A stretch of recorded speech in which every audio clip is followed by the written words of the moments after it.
রানীমা নরম হয়েছেন, বারবার বলছেন দরজা খোলা, বলছেন সব দোষ পুলিশের। এদিকে সেনাবাহিনী বলছে শান্তিপূর্ণ ক্ষমতা হস্তান্তর না হলে দেশ জুড়ে হত্যা, ধর্ষণ, লুটপাট বেড়ে যাবে। তাই ক্ষমতার হস্তান্তর হলে তা শান্তিপূর্ণ উপায় হতে হবে।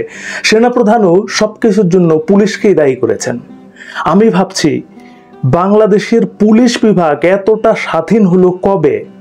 আঙ্গুলের ইশারা না পেয়েই তারা এমন তাণ্ডব চালালো। এ প্রসঙ্গে কবি নবারুণ ভট্টাচার্যের পাণ্ডুলিপি থেকে অগ্রন্থিত একটা কবিতা সবকিছু ঠিক আছের কথা আমার খুব মনে পড়ছে। বাঘে যাকে ধরে নিয়ে গেছে তার ছেঁড়া রক্ত মাখা কাপড় ফতুয়া বানিয়ে টাঙানো আছে, সবকিছু ঠিক আছে।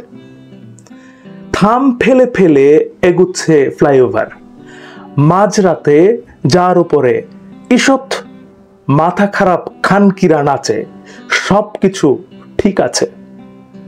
মেশিন গুনে যাচ্ছে পাত্তি, বান্ডেল বান্ডেল নোট গিলে নিচ্ছে ভল্ট, মদ্দা ও মাগে ইঁদুরেরা খেলছে আনাচে কানাচে, সবকিছু ঠিক আছে।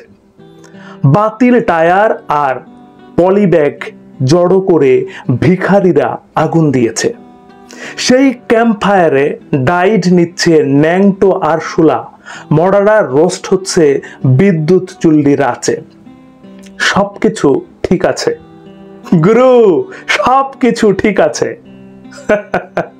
আচ্ছা আপনি বলুন তো, বড় কে, সহিংসতা নাকি গণহত্যা? বড় কে, বন্দুকের ঘাতক নল নাকি জনগণের মুষ্টিবদ্ধ হাত?